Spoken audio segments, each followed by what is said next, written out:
Boa noite!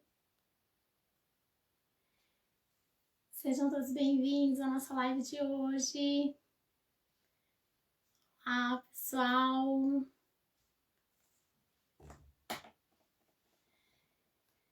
Boa noite, galera que tá chegando, sejam bem-vindos à nossa conversa de terça. Vocês estão conseguindo me ver e me ouvir? Áudio e vídeo está ok? Hoje nós vamos conversar sobre o desenvolvimento da linguagem.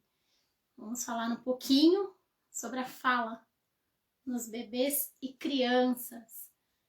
A turminha aí de 0 a 3, 4 aninhos. Hoje a gente vai conversar sobre a fala, sobre a comunicação. O que cada idade já está apta a fazer ou não, né? Hoje a gente vai conversar sobre isso. Vamos falar sobre a fala. Então, pessoal que está chegando, sejam bem-vindos. Boa noite. Bom dia para o pessoal que está no Brasil. Boa noite, galera do Japão. Enquanto vocês estão entrando, eu vou me apresentar. Eu sou Viviane Gomes, sou neuropsicopedagoga. Trabalho aqui no Japão no atendimento a crianças, adolescentes e adultos com dificuldade de aprendizagem, déficit de atenção, memória, concentração, foco, e por aí vai. E venho aqui no Portal MIE quinzenalmente para conversar com vocês sobre assuntos da neurociência, sobre neurodesenvolvimento, né, seja infantil, seja de adultos. Então trago aqui para vocês algumas informações de como que o nosso cérebro funciona, de como acontece o processo de inteligência, enfim, como que a gente pode melhorar aí as nossas habilidades cognitivas, né? Elas estando bem, as nossas habilidades emocionais também ficam boas. Então, eu converso com vocês terça-feira sobre esses temas, ok? Gente, vocês estão conseguindo me ver e me ouvir? Se tiver alguém online, por favor, me dá um feedback nos comentários para ver que o som tá tranquilo e a imagem também. Por favor. Juvi, boa noite. Ah, tá. Acho que vocês estão me vendo e me ouvindo então, né? Hoje eu vou começar a conversar com vocês. Se vocês tiverem alguma dúvida, alguma pergunta e quiserem interagir na live, é só colocar nos comentários, tá? Que eu consigo ler. O que passar direto e subir eu não ver depois, eu falo no inbox. Jéssica Parri, boa noite, seja bem-vinda. A Larissa Nakauka, obrigada, tá tudo tranquilo. Ótimo, obrigada. Que depois eu desembesto a falar. E aí acaba tendo o problema da live passada, que o som tava baixo, né? E aí eu fui falando, e no fim o som tava meio ruim. Então vamos, agora já tá, se vocês estão me ouvindo, então tá tudo certo. Bom, se vocês tiverem alguma pergunta, alguma dúvida, podem colocar nos comentários. Se tiver alguma situação que vocês estão passando, ou que a criança de vocês passou ou está passando também, vocês quiserem saber se é considerado dentro da normalidade, se é assim mesmo, vocês também podem escrever e a gente vai conversando, tá? Se tiver alguma dúvida das coisas que eu vou falar também, ok? Então vamos lá, hoje vamos explicar um pouquinho como que o desenvolvimento da linguagem acontece, mas a gente não vai falar só sobre a parte fonológica, né? Sobre a fala mesmo, né? De abrir a boca e emitir sons, enfim. Nós vamos conversar como que funciona esse processo dentro do cérebro. Então, vamos falar, sim, vai passar pela questão da fonoaudiologia, mas a gente vai trazer um pouco dessa informação da função cerebral da fala, mais ou menos isso, né? Como que o nosso cérebro funciona, o que ele precisa fazer para a gente conseguir falar, né? No caso das crianças pequenas, os bebês, quando começam nesse processo de aquisição da linguagem, seja ela falada, né? Seja ela gestual, enfim, a linguagem escrita, né? São os tipos de linguagem que a gente considera, né? A fala, a verbal, a linguagem escrita e a de gesto, né? Então são essas três tipos de linguagem que existem, que na verdade são formas de comunicação, né? Então a gente se comunica através dessas três. No caso, né, dos surdos é só através da gestual, né, e da escrita. Mas enfim, vamos lá. Como que funciona o nosso cérebro quando a gente começa nesse processo de aquisição de linguagem? Existe o que a gente chama de uma organização da linguagem no cérebro, né? É uma organização neuroanatômica, né? Dentro do nosso cérebro, como que ela funciona. Existem dois caminhos dentro do nosso processo aí, que a gente chama de um polo receptivo e polo expressivo. Então, na verdade, nada mais é do que a forma com que essa informação entra no meu cérebro, por onde ela entra, e como que eu me expresso, e como que ela sai, tá? Por vezes existem algumas questões aí na ausência de fala, ou numa dificuldade para a construção da fala, e aí não é só uma questão motora, né? Não é só uma questão da própria fonoaudiologia, da questão de cordas vocais, de maturação, enfim. Não é só física, né? Acaba tendo uma dificuldade de organização mental. Então, a ausência da fala, que a gente chama de afasia, ela existe, mas ela é algo muito mais grave, vamos dizer assim, né? Muito mais séria, porque existe um erro de comunicação aí no cérebro. Então, a gente não tem uma receptividade adequada, né? A criança não recebe a informação adequadamente para poder falar, para poder se expressar. Tá? Então, a organização da linguagem é essa. A gente tem um polo receptivo, uma área aí que recebe essas informações, que é a porta de entrada, no caso, a audição, né? O que a gente ouve, para a gente compreender o que a gente fala, tá? E no caso da visão, que é para nossa compreensão da escrita. Então, a gente vê e a gente começa a escrever, que acontece no processo de alfabetização das crianças, né? E aí, às vezes, tem muita criança que tem dificuldade dentro do processo de alfabetização. Não consegue ser alfabetizada dentro da idade adequada, vamos considerar assim. E aí a gente precisa ver o que está acontecendo dentro desse cérebro, né? Como que ele está recebendo essas informações para que esse processo de alfabetização não esteja acontecendo.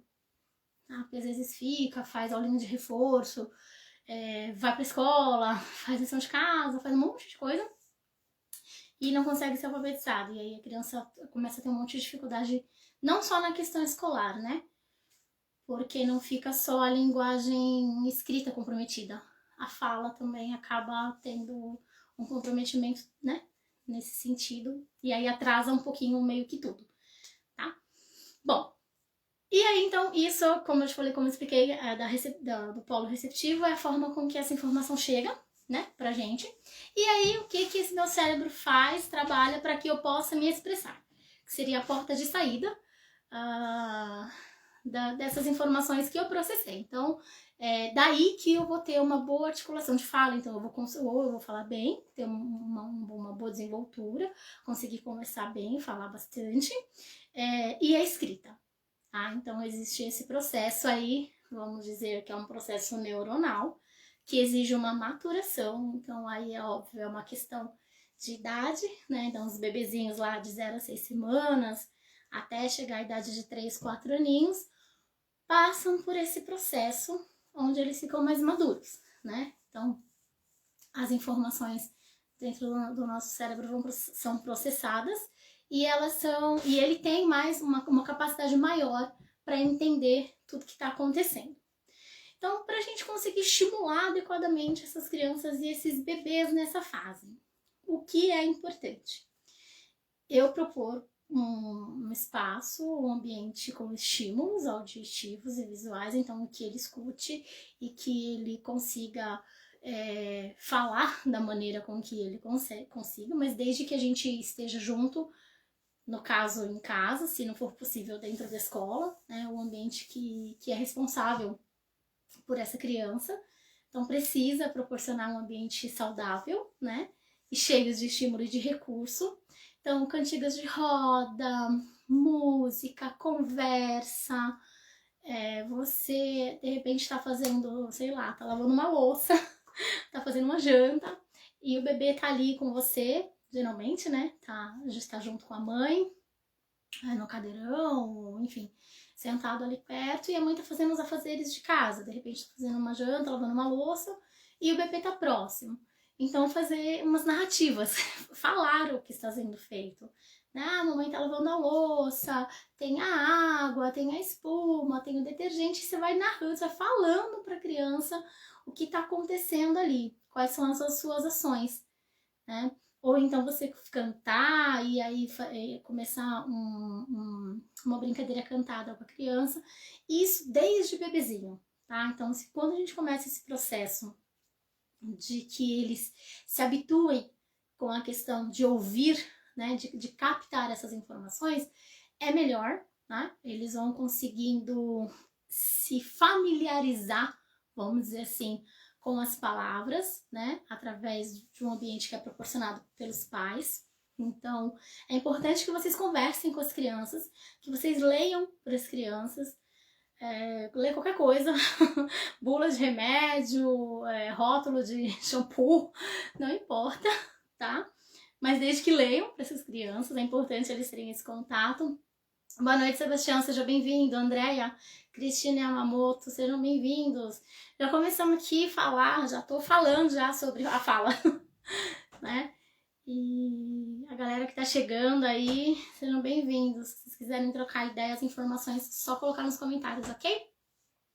Então falem, né? A primeira dica que sempre quando me perguntam sobre o desenvolvimento de fala, né? Às vezes chegam, a minha criança tá com 5 ou 6 anos e fala muito pouco, ou não fala, né? Não fala quase nada, tem um vocabulário muito pequeno, então fica muito nervoso, né? A ausência da fala, essa dificuldade de falar, gera um comportamento na criança de agressividade, de autoagressão. Então, ou ela se bate, ou ela bate no amiguinho, ou ela bate no adulto, bate no pai, bate na mãe, porque a questão da ausência da fala dificulta muito, né?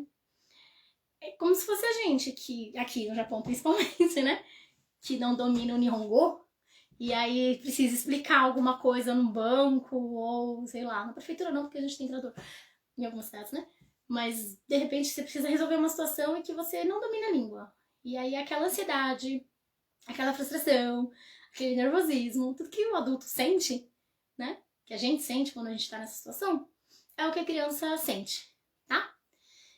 Kelly Kihara Kendi, boa noite, seja bem-vinda! Valmir Zulu, boa noite! Isso, se game deixar essas crianças nos ouvir, né? Pois é, game é algo assim, Valmir, que olha, é o mal necessário, vamos dizer assim, tá? Tenho minhas restrições enquanto neuropsicopedagoga em relação ao uso de eletrônico, mas também é um meio que eles se interessam, demonstram interesse por alguma coisa. Então, acho que a gente pode sim pegar o game e transformar num aliado, né? É um pouco mais difícil quando a gente não tem esse controle de retirar o game da mão das crianças, né? Mas a gente consegue fazer esse trabalho desde pequeno, então já os pequenininhos, os bebês que ainda estão em processo de formação, né? Tanto de comportamento quanto de fala e de aprendizado, é um pouco mais fácil. Claro que com os maiores, tirar o game é um parto, né? É difícil, tem mãe que fala, é mais fácil ter outro filho do que conseguir diminuir o uso do game, né, do meu adolescente ou da minha criança. É possível, tá? Desde que se tenha um empenho muito forte, mas os pais conseguem, né? Aos poucos, gradualmente e de uma forma precisa, vamos dizer assim, vocês conseguem tirar, tá? E aí eles conseguem nos ouvir, até porque eles não têm opção. Ou eles nos escutam, porque não vai ter o game pra fazer esse papel, ou eles nos escutam, tá? Mas é um aliado aí que por vezes acaba se tornando vilão, sim. Mas a gente consegue, através de uma orientação correta, fazer, pelo menos diminuir aí 70% do uso de eletrônico e de game nessas crianças e nesses adolescentes, né?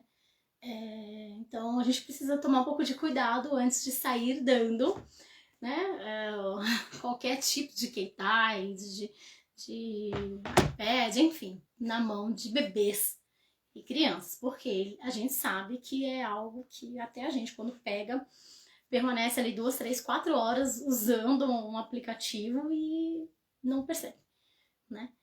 Além de ser questão neuronal, porque, enfim, dá prazer e aí é liberado um monte de química no nosso cérebro e, enfim, a gente entra nesse ciclo, entre aspas, vicioso de ficar horas e horas dentro de um aplicativo ou, no caso deles, dentro do game, tá? Mas a gente tá aí tentando trazer pros pequenos, né? É recomendável? Não é recomendável?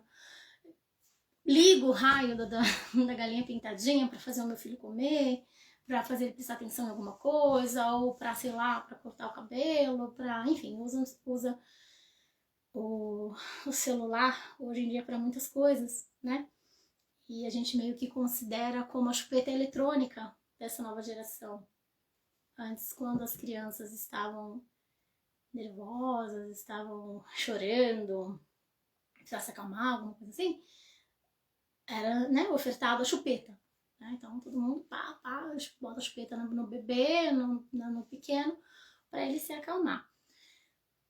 Hoje, os pais oferecem o celular, né? Então, começa a chorar, ou tá um pouco mais irritado, alguma coisa assim, liga a tela do telefone e aí ali a criança se acalma e para de chorar e os pais conseguem fazer o que precisa fazer.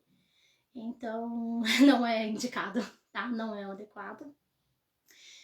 É bom em alguns casos, a gente usa também em processo de terapia, usa o eletrônico, usa o game, a gente usa vídeo, a gente usa aplicativo de fala, então a gente utiliza também, mas nada substitui a voz humana, tá? Então, galinha pintadinha nenhuma vai substituir o efeito, aí a gente vai voltar aí pro cérebro, tá? O efeito que a voz humana faz dentro do cérebro infantil e o nosso também. Então, por mais que o eletrônico seja bom, é um caminho de é um caminho de entrada também, né? É um caminho de entrada aí para essa informação chegar no cérebro dessa criança, desse adolescente, desse bebê, mas não é o mais indicado para que a gente não tenha esses problemas depois, tá? Então, quando a gente tem um bebê na fase aí que tá acabou de nascer, até umas 6 semanas, até os primeiros 3 meses, eles têm um comportamento, às vezes eles se assustam, né, quando eles escutam gritos, quando eles escutam batida de porta, ou deveriam, né? A gente tá falando dentro do padrão dos marcos do desenvolvimento. Então, as crianças que quando estão submetidas a barulhos muito fortes, a tendência é que eles se assustem e que aí eles comecem a chorar e aí entra naquela situação. O choro, né, na verdade, é a primeira forma de comunicação da gente, né? Para tudo, para fome, para quando a gente tá, nos outros casos, os bebês, né? Quando eles estão com a fralda suja ou quando eles estão com uma irritação de corpo, de comportamento, é através do choro que eles se comunicam, né? E aí ali eles começam num processo de entender que eles emitem sons, né? Eles percebem que eles conseguem emitir alguns barulhos. Então, os barulhos que os bebês emitem, na verdade, de início são respostas, né? São sons meio que involuntários, porque são respostas a uma condição que ele esteve. Então, ele se assustou, e aí ele chora, e aí quando ele vê a mãe ou o cuidador acalentando, falando e conversando, ele se aquieta, né? Ao ouvir o som da voz humana, enfim. E aí ele começa a ficar um pouquinho mais calmo e entra na sua normalidade de novo, tá? Ou deveria, tá? As crianças que têm muita dificuldade, os bebês lá já de 0 a 3 anos, que apresentam muita dificuldade de se acalmar, de mesmo sendo acalentado, mesmo tendo ali a figura, né, que cuida dele próximo e trazendo essa tranquilidade para ele, se mesmo assim ele não consegue voltar ao normal, a ficar, né, regular, vamos dizer assim, já são indícios de uma probabilidade de algum tipo de transtorno. A irritação demasiada não é normal, né? Um bebê que fica irritado o tempo todo, praticamente o dia inteiro, ou qualquer coisinha irrita e ele entra naquele processo de irritação que fica horas e horas, é indício de um provável distúrbio ou algum transtorno, tá, gente? O Valmir tá falando que outro dia meu sobrinho perdeu o game dele. Aí me disse assim, eu não vou comer eu não vou comer gorro até achar meu game. Tem uns que já entra, já vai pro emocional, né? Já vão pra... Eu não duvido mesmo. Já vão como fala? Pra chantagem, né? E aí já vira aquilo. Aí os pais se desesperam, enfim. Mas a gente não pode entrar na onda de criança não, tá? Porque de criança, de adolescente, então pior ainda. Né? Temos que lembrar que o adulto da relação aí somos nós. Então, sempre ficar atento aí pra não entrar nessa onda de criança e adolescente. Falar, você vai ficar sem comer, meu filho? Então, eu sinto muito. Você vai ficar sem comer, porque se você achando ou não, a sua comida tá aqui e você vai ter que se alimentar. Né? Aí, na hora que der fome, ele come. Sebastião Júnior, bem interessante essa abordagem, mas estimular sempre desde bebê música, sons, leitura da mãe e do pai, isso, né? Isso já, na verdade, a gente começa a falar de 0 a 6 semanas, de 3 meses, 6 meses, e aí existe uma tabulação em relação às idades, mas é sabido também que esse processo aí já começa desde a gestação. Então, né, pesquisadores, cientistas da área já verificaram que as crianças, desde a formação uterina, lá, desde o bebezinho, já começa a ouvir e a diferenciar sons. Né? Eles diferenciam som, lógico, principalmente da mãe. Então, a percepção de que algo está bem ou de que algo não está bem, eles já conseguem sentir, né? Sons externos também, eles já conseguem sentir. Sentir é diferente de diferenciar, né? Mas eles conseguem sentir que existe ali um ruído, um som, uma comunicação. Não tem um sentido que a gente entende, né? Por exemplo, eles ouvem uma briga ou uma discussão. Dentro do útero eles não vão saber, eles estão brigando, eles estão discutindo. Mas eles sentem, né, que existe uma sensação diferente ali. Que algo não está dentro do normal, tá? A Mike, mesma coisa com síndrome de Down, com todos, né? O processo da aquisição de fala, quando ela foge da normalidade, justamente acontece alguns atrasos do desenvolvimento. Então, as crianças que têm o transtorno do espectro autista, as crianças que têm síndrome de Down, as crianças que têm transtorno de déficit de atenção, a hiperatividade, todos eles são, assim, tanto os sindrômicos quanto os transtornos, eles têm já uma dificuldade nesse processo cerebral, vamos dizer assim, já dentro da forma com que essa informação chega e a forma com que essa informação sai, ela passa por um processo um pouco diferente, né? Mas a estimulação, ela é importante da mesma forma. Então, quanto mais eu conto histórias, ou quanto mais eu falo, eu converso, eu proporciono essa linguagem, mesmo que tem horas que pareça que não tá entendendo nada, né? Igual a gente fala com adolescente, a gente conversa, dá um monte de recados, de orientação, de conselho, e parece que a gente não tá falando nada, né? Quando a gente fala com adolescente. Com os pequenos é mais ou menos da mesma maneira. Tem hora que a gente fala e acha que eles não estão entendendo. Sempre fica algo gravado, tá? Então essa recepção de informação, ela chega. Em alguns o processo demora um pouco mais, tá? Como posso explicar? A decodificação. O entender o que está acontecendo, né? Até ele conseguir falar e expressar, né? Muito mais que a fala é a questão de expressar, eles conseguirem dizer o que está sentindo, o que está incomodando. Durante esse processo, né, do que eu recebo e do que eu entrego, existe uma falha de comunicação, né? Quando existe ausência total, é o que a gente fala, já chama de afasia da fala, né? E aí tem outras áreas também que são responsáveis, porque a gente tem umas áreas no cérebro que são responsáveis, né, pela questão da nossa fala. Então, para a gente saber um pouquinho, existe uma área, né? A gente tem o hemisfério direito, o hemisfério esquerdo, né, no nosso cérebro.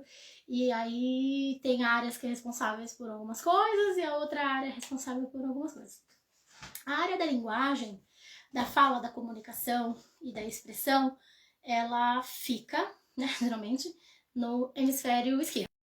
Então, na parte esquerda do nosso cérebro, ela é responsável pela área da fala. Então, quando a gente tem aí um acidente ou um AVC, acontece algo que a gente bate a cabeça ou tem alguma questão interna e essa área do cérebro é atingida, é prejudicada, aí é onde as pessoas perdem, né, a habilidade da fala, da comunicação, mas também o nosso cérebro é plástico, vamos dizer assim.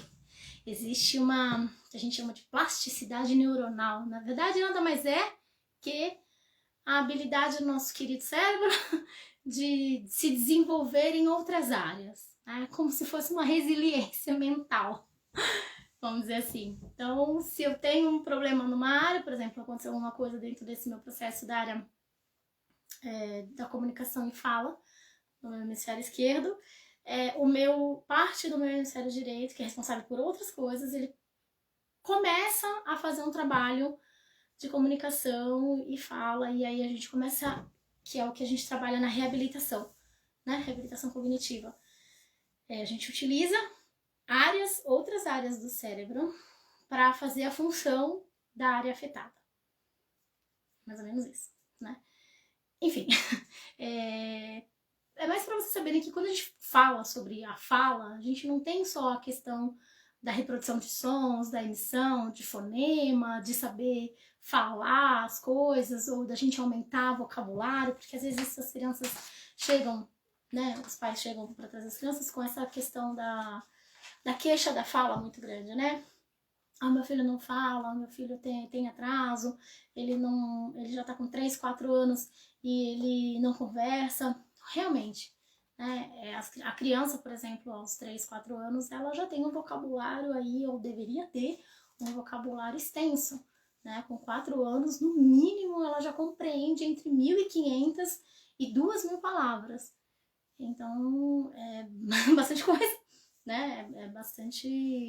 Ela tem bastante informação aí que ela já tem que saber, ela já compreende, ela já entende o que é falado, então ela já entende conceitos maiores, ordens maiores, e ela também já consegue falar de uma maneira melhor. Então ela formula frases, ela faz perguntas, ela usa negativa, ela se expressa já muito parecido com a gente na fase adulta.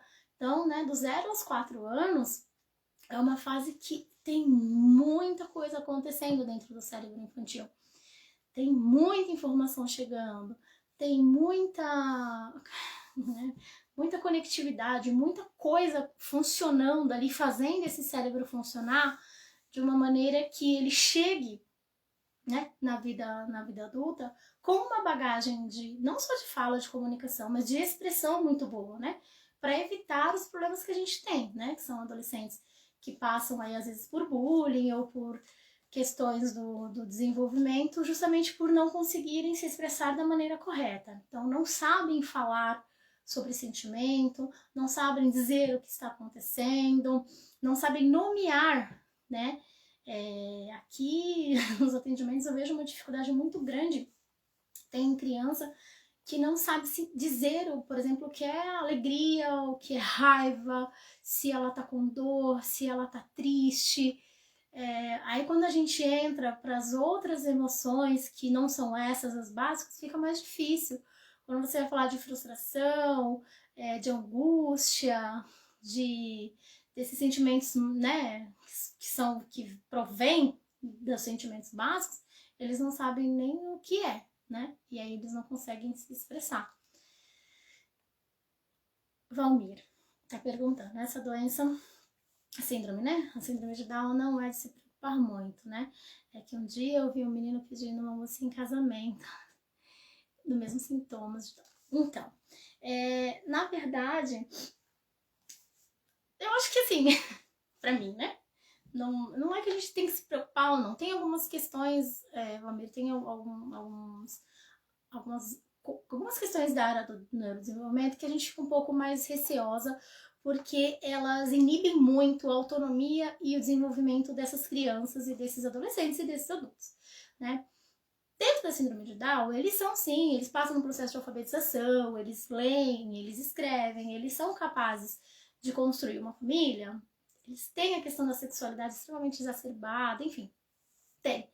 Mas, nada que, se não bem orientado, tanto pelos pais, quanto por quem, né, tá ali, o grupo de apoio dessa criança, consegue passar. Então, é normal, né? Tem muitas crianças, né? Na verdade, eles se tornam adultos, né? Que sim, constituem família e vão para a faculdade, estudam. Claro que sempre depende muito de quem está por trás, de novo, né? Se a gente consegue um avanço muito grande para tudo, até para quem tem a questão da fala não desenvolvida ou déficits enormes, ou mesmo crianças afásicas, elas conseguem sim se alfabetizar, se formar, arrumar trabalho, né? Conseguem ter um preparo bom para a vida adulta.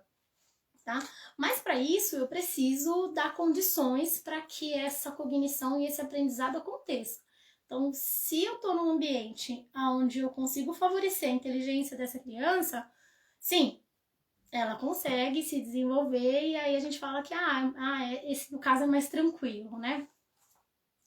Pode até ser que seja de uma certa forma mais tranquilo, porque não tem essa dependência física, existe uma autonomia, né? Existe uma independência, e quando isso existe, é muito mais fácil, né? Aí para o portador de qualquer síndrome, de qualquer transtorno, quando ele consegue ser independente, quando ele consegue ser autossuficiente, pelo menos para as coisas que diz respeito à sua segurança física, né? Já ajuda bastante, tá? Então a gente consegue entender um pouquinho melhor como que funciona esse desenvolvimento, esse neurodesenvolvimento. Por que essas crianças têm tanta dificuldade de repente para ser alfabetizada, né? Por que a fala atrasa? Então quando a gente tem aí, lógico, uma presença de um transtorno, de um déficit cognitivo ou um déficit mental, né? O que aqui eles chamam de atraso de desenvolvimento, atraso mental, enfim. Não importa. Existe sim uma probabilidade dessa criança ter uma dificuldade escolar muito maior, né? Então, se eu vejo que existe aí uma ausência, por exemplo, um bebê de 3 meses, ele já consegue virar para onde ele está ouvindo a voz do pai ou da mãe. Então, ele consegue, ele não vai decodificar, ele não vai decifrar o que eles estão falando, mas ele percebe, um bebê de 3 meses, ele percebe que existe uma fala, que estão falando, então ele olha, ele vira pro local da onde está saindo aquele som, né? Ele observa com atenção, então ele já dá uma paradinha, ele já olha, já fica olhando os objetos, as coisas que estão acontecendo no ambiente. Então esse fato de que ele é bebê, ele não entende, não é bem por aí, tá? Ele pode até não entender o que está acontecendo, mas ele está captando aí algumas informações.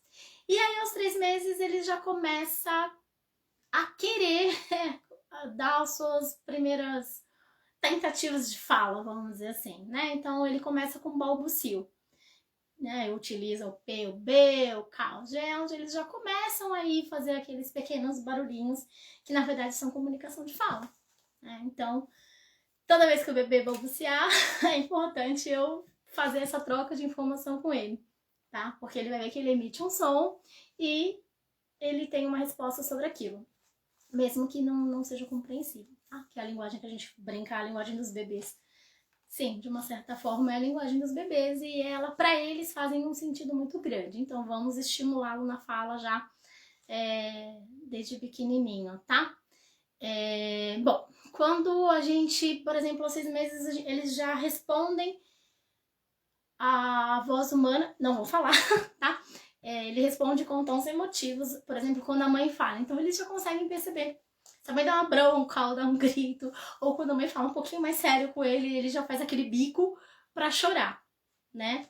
Então os bebês, eles já respondem emocionalmente aí a partir dos 6 meses.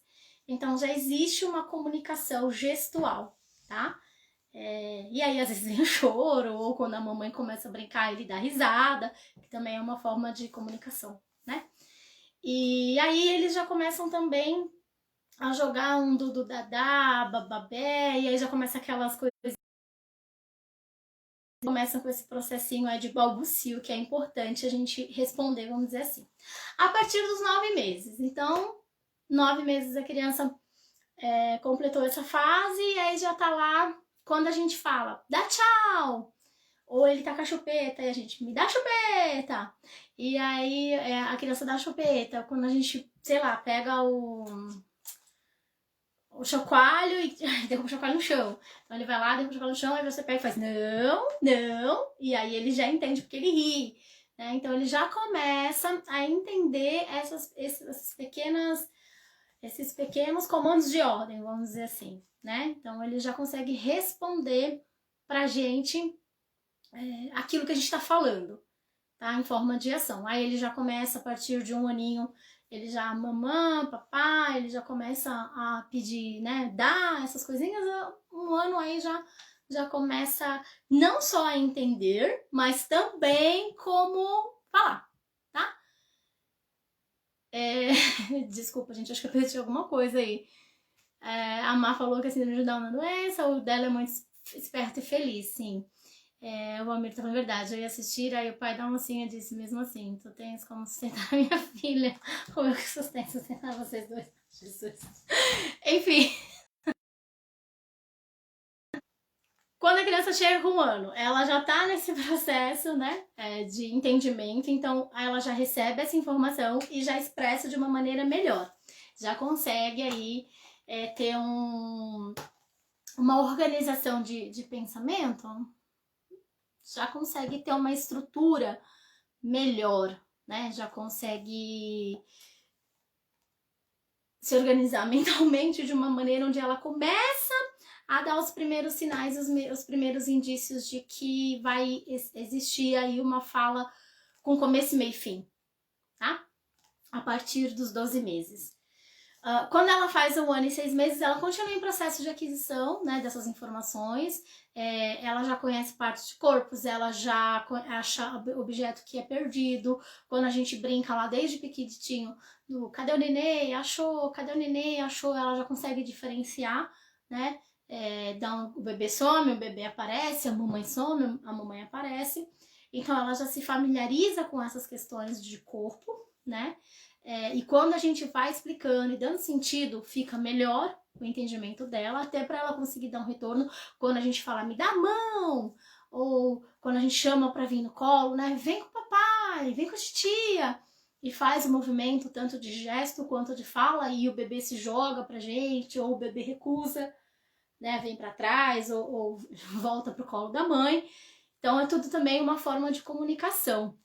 Tá? É uma forma que ele aprende, né? Tá aprendendo ali a dizer e a se manifestar em relação a algo que tá sentindo ou que tá vendo ali no momento, tá? Quando a criança faz 1 ano e 6 meses, ela já tá num processo de meio que já começar a querer dizer as coisinhas. Então, se ela vê um cachorrinho na rua, ela começa, au, au. Ou você pergunta, como é que o pintinho faz? Ela vai dizer, piu-piu. Né? E o carro, vrum, vrum. E aí vai, ela já começa a imitar, né? Ela já começa a usar a imitação quando a gente começa a trabalhar com ela nesses sentidos de que os animais fazem, o que o carro faz, enfim. E aí ela já consegue reproduzir, sim, essas pequenas palavrinhas, vamos dizer assim. E aí ela já consegue até pedir água, papá, colo, chupeta, às vezes o celular, né, o game. Então, às vezes eles já chamam também, já pedem aí o game. Então, eles já começam a entrar nesse processo de saber que eles, através da fala, através daqueles sons que eles emitem, eles têm um resultado de algo que eles querem, né? Então, aí já começa a organização de pensamento da fala, tá? Que mais?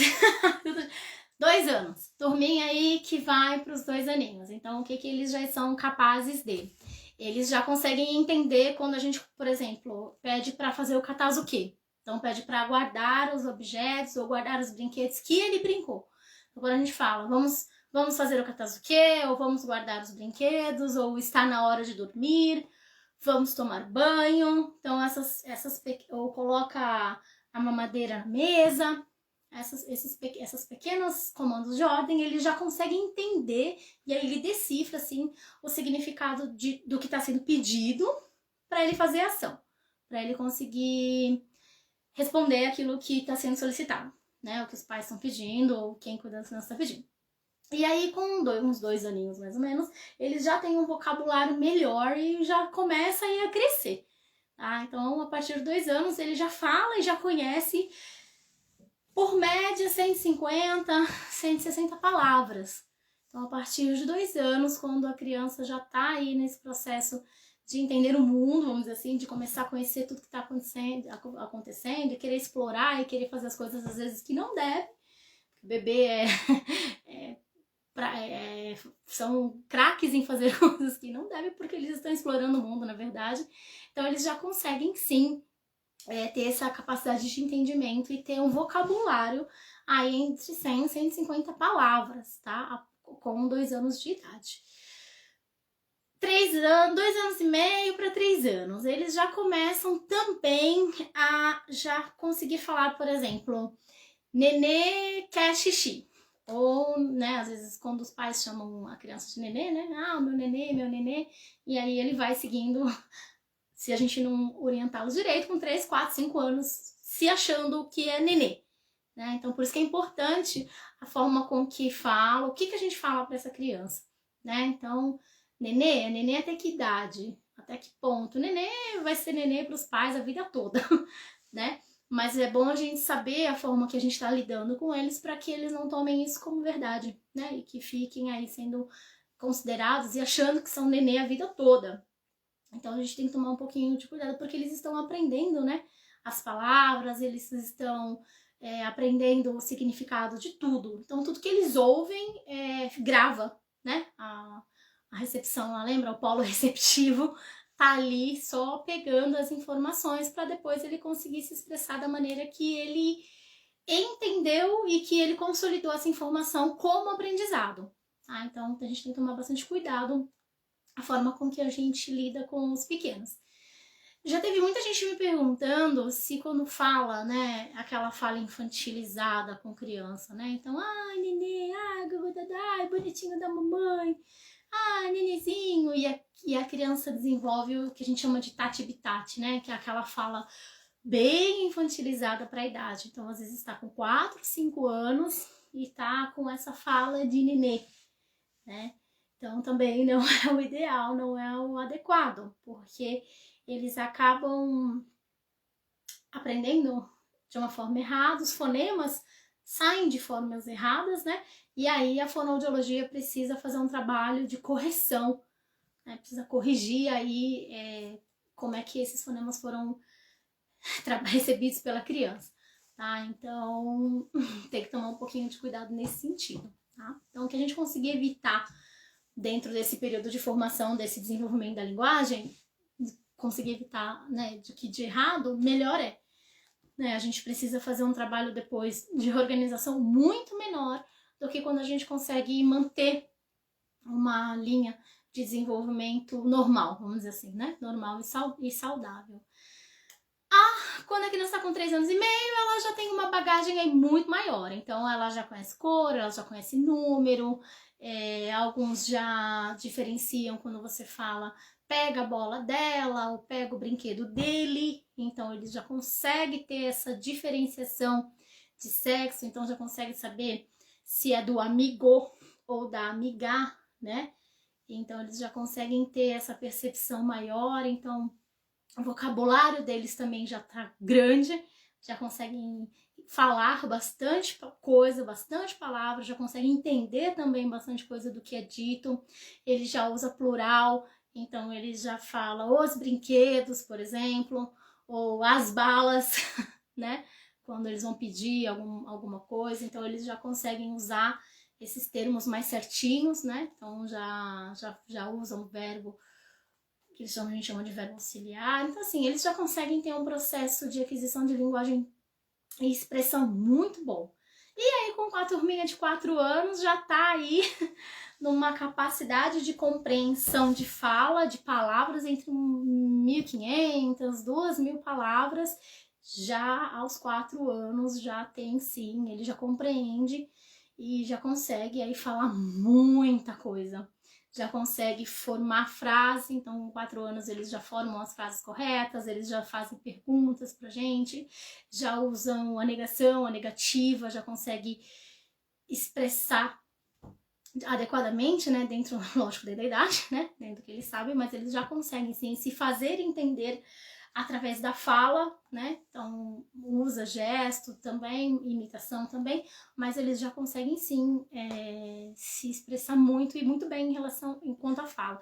Ele já consegue, por exemplo, trazer acontecimentos do futuro, falar o que aconteceu no passado, às vezes eles se confundem e fala que foi ontem, tá, que aconteceu, que foi hoje que aconteceu, e na verdade foi ontem, mas ele já conversa com a gente em tom do passado. Então ele já dá para entender, a gente já consegue entender que ele está se referindo a algo que passou, né? Algo que foi anterior. Então a gente já consegue ter uma noção de que como que a criança está no processo de evolução da linguagem dela, tá? A Marta falando, com 3 a 4 aninhos, ela estimulava a educação escrita, brincando de escolinha. E com 5 anos, ela já sabia escrever as letras. Perfeito. Quando a gente fala de linguagem, né, tem, lógico, a linguagem de fala, parabéns, mas é exatamente por aí, né? Quando a gente fala também de estimulação precoce, nós conversamos sobre isso na primeira live desse ano, não é forçar a criança a aprender, né? Forçar para que ela, com 6 anos, saiba ler e escrever. Não é nesse sentido. Mas quando a gente estimula de uma maneira saudável, de uma maneira lúdica, né? Você falou que brincava de escolinha com ela, e aí ia proporcionando a escrita, enfim, né? A leitura posteriormente, mas isso já ia entrando no cotidiano da criança, muito mais fácil o processo de alfabetização. Isso é fato, né? Quando ela entrar na escola, ela já está familiarizada com esse ambiente, né? Então ela está familiarizada com letra, com número. Turminha de 4, 5 anos, né? Quando você mostra lá e fala o que é isso, por exemplo, né? O que tá quando a gente mostra um livro, ou uma revista, ou sei lá, um cardápio de. Não tem lugar pra gente conseguir ensinar as crianças, tá? Qualquer lugar é lugar. Um cardápio um menu de restaurante, não importa. A gente mostra pra ela e pergunta o que está escrito. E você mostra uma sequência de letras, ela vai entender que toda vez que ela vê uma sequência de letras é porque tem algo escrito. Quando você mostra, sei lá, uma sequência de números, e a gente pergunta que número é esse, ou quanto tem, ou o que é, quanto custa, ela não vai saber te dizer nem o que está escrito, né? E nem o que está naquele número. Mas ela vai conseguir identificar o que é letra e o que é número, né? Então, se a gente conseguir proporcionar isso para a criança, né, é muito mais fácil. Quando ela entrar para a escola e ela precisar, e ela tiver, precisar não, porque todos nós precisamos, e ela tiver que passar por esse processo de alfabetização e letramento, é muito mais tranquilo. Ela vai passar por isso de uma maneira muito mais tranquila do que uma criança que não teve acesso a esse tipo de informação. Voltando para o game, lá no vídeo que eu tinha falado, a gente tem todos esses recursos dentro da informática? Tem. Tem esses recursos dentro do game? Tem. Só que assim, ele não é explicado, né? A criança liga o Keitai, a criança liga o iPad e ele fica. Geralmente ele sabe buscar, né? É super inteligente, ele entra no YouTube, ele sai do YouTube, ele entra no Netflix, ele sai do Netflix, faz um monte de coisa, mas assim, quando você faz uma pergunta de desenvolvimento básico, a criança não consegue fazer e a criança não sabe fazer, né? Então tem que tomar muito cuidado com o uso da informática nesse sentido, tá? Mas, assim, se é um app que tem um jogo bacana, ou que tem um jogo de memória, ou que tem um jogo de letras, ou que tem um jogo de números, algo que cognitivamente vai incentivar essa criança, ou que vai despertar a inteligência dessa criança, tá ótimo, né? Porque ele vai estar fazendo o seu papel de distrair, de ser a chupeta eletrônica, né? Que a gente falou aí no começo da live, mas, por um outro lado, vai estar cumprindo também o seu papel de oferecer uma aprendizagem, vamos dizer assim. Boa noite, Júnior. Boa noite, Portal Mi. Oi, Alice. Beijo, neuroamiga. Seja bem-vinda. Já começamos hoje aí, ó. Falou um monte de coisa sobre fala. Já conversamos bastante sobre conversar, né? Sobre a aquisição de fala dos bebês, das crianças. Aí chegamos aí até a turminha de 4 anos. Então, nessa faixa etária, o que é importante a gente saber as idades, é importante a gente saber a idade, a gente meio que entendeu como é que o cérebro funciona nesse processo de fala. Existem algumas áreas, né, como eu falei lá no começo, do cérebro, que é responsável pela nossa linguagem, pela nossa comunicação, o tipo de linguagem que a gente tem, então a linguagem escrita, a linguagem da fala mesmo, a gestual, a visual, enfim, existem várias formas da gente se expressar, né? O que é importante é que a gente garanta que essa criança e esse bebê consiga ter esses recursos para que esse desenvolvimento possa acontecer, tá? Então, de novo, cantar, contar histórias, ler para a criança, narrar o seu dia, né? Então, às vezes tá lá, tá de novo, tá limpando a casa e precisa tá ali com a criança junto, então vamos narrar o que tá fazendo, as partes da casa, as partes do corpo, vai trocar o bebê, vai dar banho no bebê, bora conversar com ele, o que você tá dando banho, leva os bonequinhos para tomar banho, também conta uma história ali com os bonequinhos, enfim, vai conversando aí com esse bebê, vai estimulando ele a ouvir, né? Porque quanto mais contato com a voz humana, melhor é. De preferência num ambiente onde não existe muito ruído externo, né?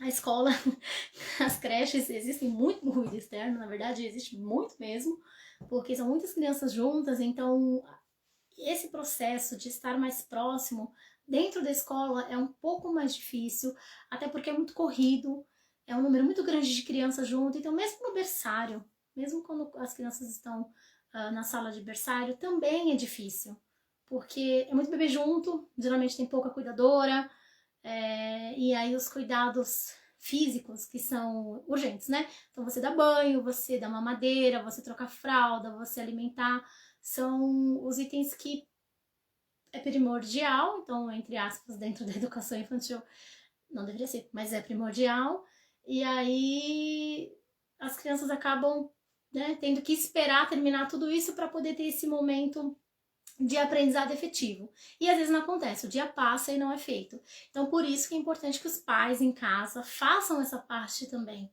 né? Então, quem tem aí os bebezinhos, os pequenininhos, precisam sim dedicar o seu tempo com qualidade, né? A gente precisa fazer com que essas estimulações cheguem nesse bebê, nessa criança até 4 anos, de uma maneira certa e que chega assim, não, hoje eu vou fazer, vou fazer porque eu assisti lá na live e aí ela falou que eu preciso estimular o meu bebê, então hoje eu vou fazer, essa semana eu vou estimular, e aí semana que vem não, aí depois tem outra live, vai falar de outro tema, essa semana eu vou fazer, isso também não adianta, né? A gente precisa ter uma sequência, uma continuidade para que essas informações fiquem, né, armazenadas dentro desse cérebro, né, dentro do cérebro infantil, para que ela consiga pegar essas informações e segurar, vamos dizer assim, lá dentro das casinhas, das gavetinhas que a gente tem no cérebro, tá?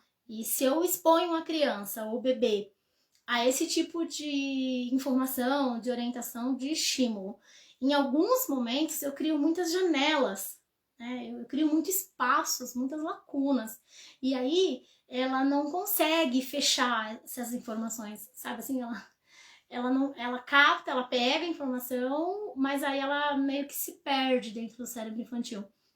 porque às vezes é muito estímulo visual, principalmente bebê, né? É chocalho, é aquele negocinho do berço que roda, fica rodando na cara da criança, é a televisão, é a internet que botam lá pro bebê assistir. Então, às vezes, a gente acaba trazendo fatores que fazem com que eles se distraiam, né? E aí, às vezes, a informação que a gente jogou ali naquele cérebro não consegue ser processado porque ele foca, né, para outras coisas e para outras questões. Enfim, gente, é isso. Eu espero que vocês tenham gostado da live de hoje. Eu espero vocês daqui a 15 dias. Eu vou pedir para vocês compartilharem a live para que ela possa chegar aí num número bacana de pessoas, as mãezinhas, os professores e educadores da educação infantil possam ter acesso a essas informações. Hoje, a live de hoje foi meio que baseada neste material, neste livro, Aprendizagem, Linguagem e Pensamento, né? Então, tem aqui as informações sobre como que funciona essa parte. Dentro dele tem o capítulo que fala sobre neuropsicologia e linguagem, onde ele explica bastante essas diferenças, essas informações. Enfim, agora a gente sabe que a linguagem não é só abrir a boca e emitir sons, né? Existem áreas aí do cérebro responsável por elas, e quando existem algumas limitações dentro desse nosso cérebro, existe o atraso da fala, né? Dentro do nosso cérebro existem áreas, né? Além do hemisfério esquerdo, que é responsável pela nossa fala, existem áreas que literalmente responsável pela fala, enfim, a área de Broca, a área de Wernicke, que aí a gente consegue fazer alguns estudos mais precisos, né? No caso, quando tem ausência de fala ou uma dificuldade grande no desenvolvimento da comunicação. Então, é feito alguns estudos aí focados nessas duas áreas, né? Enfim, gente, boa semana para vocês. Aguardo vocês daqui a 15 dias. Curtam e compartilhem a página do Portal Me, a minha página NeuroKids, se vocês quiserem conhecer um pouquinho do meu trabalho, saber como que funciona, ver lá, tem bastante informação sobre neurodesenvolvimento, sobre neurociência, curtam lá, NeuroKids, acho que tem aí já nos comentários, caso não, Júnior, por favor, pessoal do portal, eu agradeço. Gente, boa noite, boa semana, e eu espero vocês daqui a 15 dias pra gente conversar um pouco mais sobre neurodesenvolvimento, ok? Beijo grande pra todo mundo, boa semana e até lá!